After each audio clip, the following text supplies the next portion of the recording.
Yes! Yes! Yes! Yes! Yes! Yes! Spoilers. Obviously.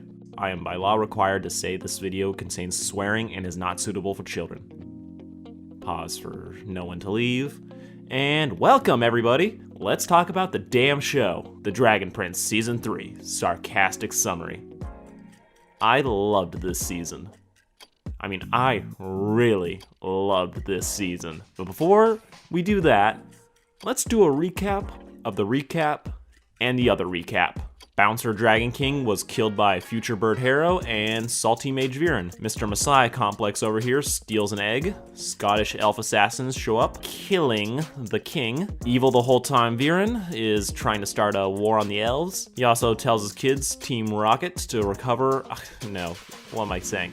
Kill the princes. Man in the Mirror Erebos helps Failure Viren come up with an actually good plan. Then, top Erebos lets bottom Viren go to jail. Oh, and some princes and an assassin are trying to return a dragon to its mother. Shenanigans ensue. Shenanigans on a mountain. Shenanigans on a boat. Shenanigans on another mountain. Shipping fuel. +1 Ezrin leaves with Chains for Days Corvus, leaving not a half-elf Callum, and horny elf Rayla to make the rest of the journey solo. Plus there's the Dragon Prince. After skipping together into Zadia, they meet racist Grandpa Sol. Now we're here. Let's start the actual show. Flashback to ye old times where evil wizard lookalike Zerad argues with not blind yet Sol. They're arguing over fossil fuels. Dark magic. Give up dark magic. No, you're just a racist. Shut up, filth. Have you seen what that crap does to your skin? How can it not be evil? We need it. I'm gonna burn your village. What? Bye. Screw these birds. Fireball. All your fault. In the present, what ship? Rayla begins the mandatory stealth mission to avoid talking to Grandpa at Thanksgiving. She fails. Pleads for her not boyfriend yet, but drug dog Sol can smell the dark magic weed on him. So, he's dead. She'll get used to it. Rayla wears Callum's scarf, using the smell to lead the blind dragon around, while the boys make their escape. Long-winded Callum comes in for the save, and the two adorkable idiots continue on their way. And in the B-plot, Aunt Amaya reunites with good boy Gren, and they catch up. Talk to the hands Amaya decides blow up the bridge to keep the elves out. Things go wrong when the elves cut the line. Won't hear to Amaya lights the fuse, gets trapped on the wrong side, decides this elf doesn't deserve to burn to death, rip the other guys, and is now a prisoner. Oh, and King of the Jungle Ezrin is now king. Anything Ezrin begins to realize that this whole king job might be hard. Overhyped, there I said it, Crow Lord reads the mail and we find out Viking is dead, so is the hot lady, and every Disney king ever is critically injured. Also, Fable 3 Ezrin has to pass judgment on depressed Soren and animal murderer Claudia. Surprising no one, he chooses the mercy option. Then a new prince shows up and wow, man.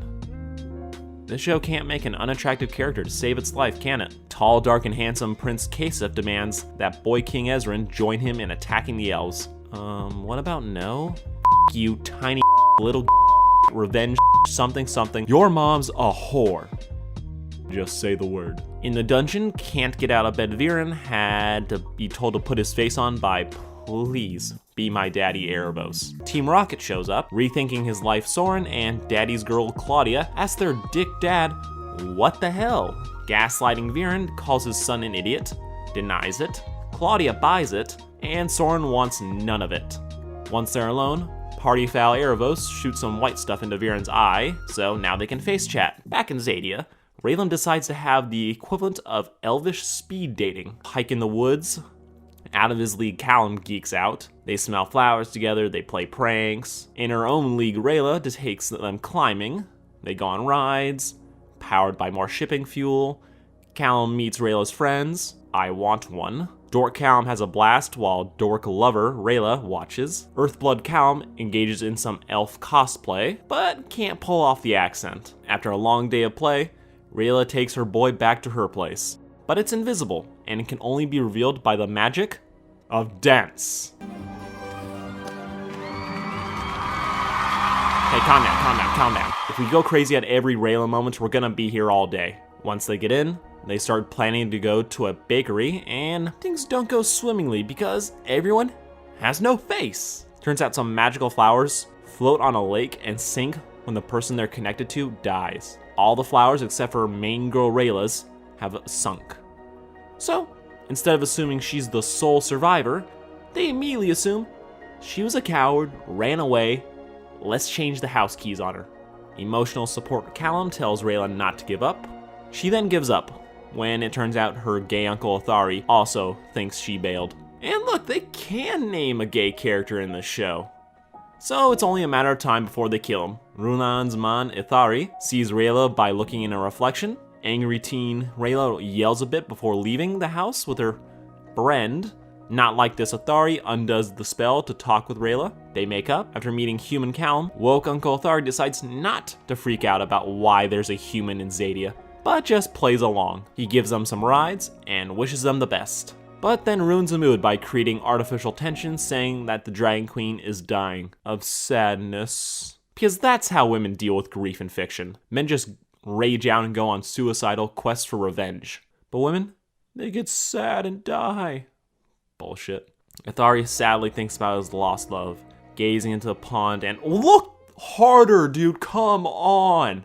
It's right there. In the castle, moody teenager Kasif is demanding that Ezrin helps kill all the elves. Viren Hadera Apeli tries to help Jelly Tart Boy govern his kingdom. Also in the background, the other black guy in the show, they never say his name, Councilman Salir. I shouldn't have to look up half the characters' names in the credits. It's like they just expect me to read the wiki. I do, but not everyone should. And stuff like this was why I just started making up epithets for all these characters.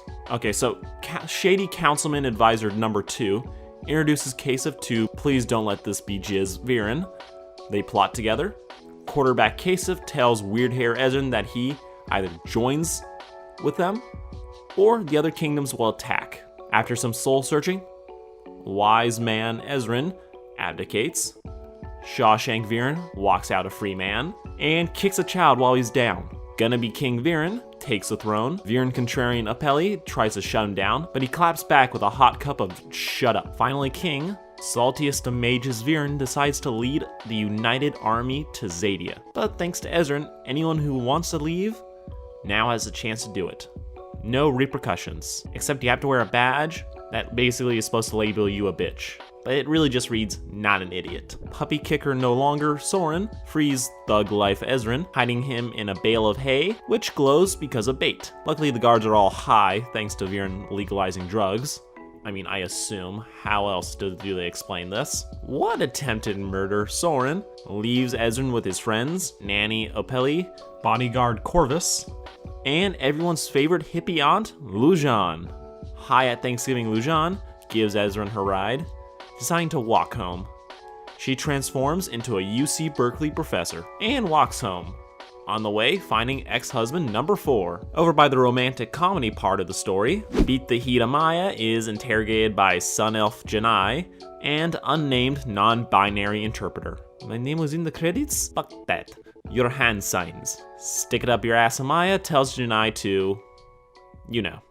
Bringing her prisoner to the Sun Queen, Sundre Janai has to ask for Baka Amaya's life to be spared, when the only racist elf in this season, the Sun Queen, orders her to be executed. Fuck me, Amaya has to stare into a sun staff to prove she's pure of heart, because when you're deaf, almost blinding someone is a pretty dick move. Amaya passes, and is now basically Janai's pet. Over in the desert, dead to the world Rayla is dealing with some issues. Riding on a camel driven by sketchy Uber driver Nix, past life Callum stares at a boomerang, to the delight of Avatar fans everywhere. Arriving at the ghost fence from Morrowind, Raylam's shipper Nix jokes about the pair only needing one sleeping bag. Denial ensues.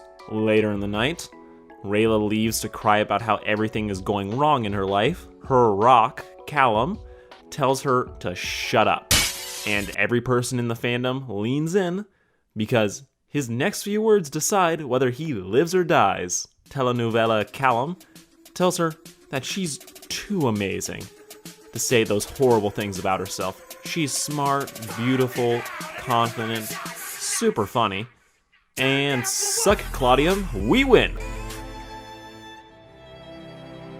That's not what I was expecting. Oh, God damn it! Embarrassed, they promise not to talk about it again. Threats are made, blah, blah, blah, whatever, just they're gonna get over it. Oh yeah, and the Dragon Prince was stolen by Han Solo wannabe Nix. Also, one of their steeds get killed by like this soul snake. It's a whole thing. Romantic tension Callum has trouble holding on to Rayla, and he's falling off the cat. Following the trail, they climb up a giant camel, corner Elf with Wings Nix. Unfortunately, they forgot the whole she has wings thing. Pikachu Zim tasers Stranger Danger Nix, making her fall. Hero Rayla rescues her because Hero, back on the hump, Best Boy Callum talks about how amazing Best Girl Rayla is. He kisses her, she kisses him. Love these two dorks. After sleeping together, and hey, get your mind out of the gutter. The two get out of their Uber. They give their Uber driver 1 star, never again. Great accent. Nix gets a bit too meta about being a lovable rogue. The lovebirds make it to the Dragon's Queen's lair, where a real bird dies. Dad's a Bird Ezrin is back in the group. Also, we see that the Dragon Bouncer is now a massive stone statue. He killed my mom, Callum. He is unsure what to think about him, but he's got his brother and his love, so he looks on the bright side of things. Bugman Viren is conversing with Bug Pal Erebos, with his kids and Kasov looking on confused. Frollo Viren tells Scar Erebos all about how he killed Thunder. Kinky Thoughts Erebos listens with an unseen box of tissues nearby. A few years after the whole Hero wanted to let half of his people starve thing, smart but dumb Viren tells Servant, air quotes, King Hero, hey, remember how the Dragon King murdered your wife while we illegally crossed the border? Yes, I remember. So, yeah, as your wife died, I collected her last breath in this jar, and we can use it in a spell. You did what? I collected her last breath.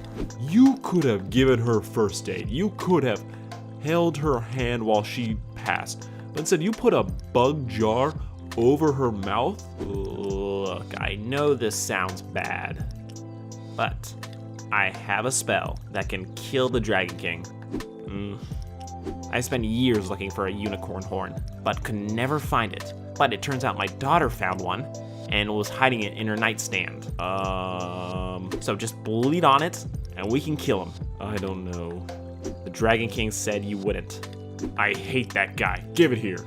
Turns out the opening narration lied to us about the whole epic battle thing that took place to kill Thunder. It was just 2 guys traveling miles into Zadia and 1 spear. The bouncer tried to just let him off with a warning, but the 2 were having none of it. So, dead. Incredibly satisfied Erebos is pleased with the story. Wannabe Moses Viren parts the Red Sea to let his army through using another one of Claudia's horns, now in Zadia. Only did this to show up a bird Viren realizes he has no plan. He was just going off of rage and spite alone. He doesn't know what he actually wants to accomplish. Jedi mind trick Erebos tells him they need to conquer Zadia, and after saying it 3 times, Viren's like, okay. Going to the Sun Elf capital, the appearance of a human king draws no big reaction from anyone, despite the fact that humans haven't been found in Zadia for hundreds of years. Token elf racist Sun Queen wants to get rid of him, so she uses her sun staff to reveal that yes, he is in fact a Sith Lord. Cult member Viren is about to get burnt alive by a mini sun. Then practicing Viren lets out Who's Your Daddy Erebos, saving Viren, killing all the elves, and telling the queen about her grandmother's favorite sex positions, then turning her to ash. They pose for their Christmas card, then head back to camp. My idea, Viren, tells everyone he has a spell that will let his troops survive fighting elves. To show everyone it's safe, on probably not mine anyway, Soren. Can't follow orders, Soren dips. Freudian excuses Claudia refuses to pick between family members again, staying by her emotionally abusive father. Tall, dark, and Kasov undergoes the transformation, turning him into a monster. Well, I guess the creators can make an ugly character to save their life. After seeing this monstrosity, all the soldiers are like, yeah, we want a piece of that. But instead of turning them into monsters, they just get volcanic veins. You'd think Viren would open with that and then turn everyone else into monsters. Lure them in about how terrifying this transformation is. Erebos' bitch Viren leads the army to the Dragon Queen's lair. Climbing up the mountain, Romeo and Juliet are being dramatic over their forbidden love, and it's great. Eventually the thin air finally gets to them, and everyone passes out. Except for small-bodied Ezran, who meets a dragon from Season 2, who can't talk. Guess that must be like an archdragon thing? I don't know, it's weird. Doolittle gets the spell to save them. Conveniently, an air mage Callum pulls off the breathing spell before moving on to mouth. For fun. Cat's out of the bag, Raylan explains to Cockblock Ezran he was gone for a while, and things happened. Kid Ezran only gets it because Playboy Bait figures it out first. At the top of the mountain, fuck this guy Ibis gives a pointlessly ominous cliffhanger, saying that they are too late. Queen is in a coma, not dead. Zim is too scared to visit his mother. Ashamed of her parents, Rayla realizes this is where her parents allegedly ran away. Scruffy Soren nearly dies from the lack of air. Red Dragon decides not to eat him, for now. Brought to the top, doing the right thing, Soren reveals that his dad is coming to get Zim and to kill the Dragon Queen. The couple were not happy to see him at first, but they get over it. Punk rock hair Ibis reveals that air mages can create wings. I want that, Callum asks how it's done. Silly human Ibis gets shut down by Magic Callum. Sins of the parents Rayla wants to stay to die like her parents allegedly refused to, giving Callum her necklace that she got from her uncle. What family memento? Callum breaks it to cast a spell to find out what really happened, telling chip on her shoulder Rayla what actually went down. Her parents were the only ones not to run away. They end up getting beamed by did everything wrong Viren, but thankfully they were there because they keep Viren from smashing the egg by saying, oh no man, you can totally use that for like a dark magic spell, keeping Zim alive and giving the elves a chance to save it later. Love you Rayla and same Callum decide to talk together about what to do. Talking to Reddit Soren that Viren is a villain, sympathetic at times, but he is a gaslighting, petty, manipulative, child-murdering villain. But some people don't get that. Convinced to stand their ground, they get ready to fight. Buddy Cop, Amaya, and Janai show up. One set of hand signs later, I practically gift wrapped those cubs for you, and you couldn't even dispose of them. so now the crew has an army of pissed off sun elves to back them up. Callum prepares for battle by, oh my god, that's a sleeveless shirt? Not able to pull off the wing spell, but Rayla's there to help keep his head in the clouds. Small gang Callum tells tall Rayla that and Soren ruins it. Flash Thompson tells Callum he's sorry for being such a jerk. They hug it out. Fashion forward Viren tells buying this Claudia how proud of her he is, cementing his control over her and that everyone else is wrong. Climb every mountain Erebos gets ready to double cross Viren. Yes, that's what he's doing. Back in the mountain, the good guys figure out their battle plans. Amaya is still unaware her nephew is dating an elf. Really wanted a reaction of that bomb dropping. Dealing with idiots Viren orders the attack. Stuff happens. 300 moment. Saving Private Ryan moment. Eagles are coming moment. Gay rage kicks in. Knights of Rohan happens. Not one, not two, but 3 million to 1 shots happen thanks to tiny badass Anai. And oh, sorry. It's just this one shot gets me every time. They rarely ever use slow-mo, so this one shot just they want her to be so badass, but it just seems so out of place. But yeah, after that wallpaper moment, the smart army shows up and the good guys win. The horror. Ezran looks around at all the dead, but it looks like he's about to be killed by sore loser Viren. Season MVP Soren kills his dad to save his friends. How could you? Claudia is horrified, only to reveal it was all an illusion. Back in the dragon's lair, Viren has imprisoned Rayla, captured Zim. Viren starts draining his power. One for the team Rayla throws Viren off the edge. Now or never Callum jumps over the edge to rescue Rayla. Love Gives You Wings finally pulls off the spell, saves series MVP Rayla. They admit they love each other and exchange air kisses. The Dragon Queen wakes up and surprisingly doesn't murder every human in the room, acting like this is what she wanted all along. Much rejoicing, and oh god, I love these faces. Now for the sequel hook, we get not a zombie Viren being revived by Diet White Azula, who definitely killed a guy to save her father. WTF Viren struggles with the idea that he died.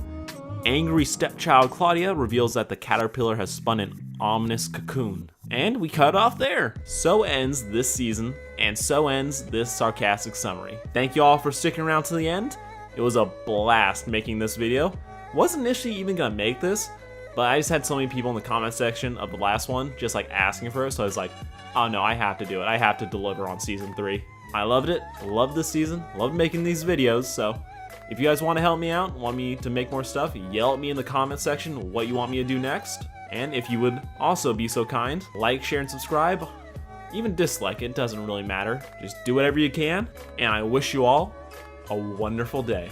And harass all your friends to watch The Dragon Prince. Come on, we want the whole saga here.